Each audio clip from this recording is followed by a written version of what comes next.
Rumors are swirling online that Mangwabe Mseleko could be the favorite wife of Musa Mseleko on the popular reality show Uthando Nesthembu.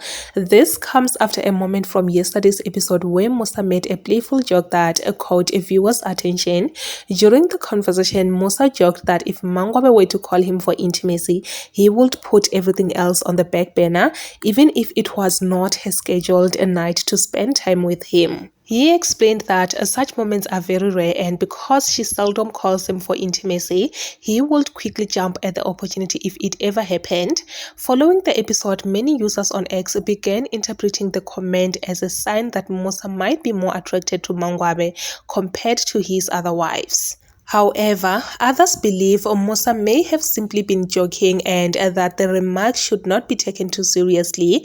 While the debate continues online, one thing that many viewers seem to agree on is that all of Musa Mseleko's wives are beautiful in their own way, and the businessman certainly chooses well when it comes to his partners. As fans put it, wawazi ukukhetha ngempela, meaning he truly knew how to choose.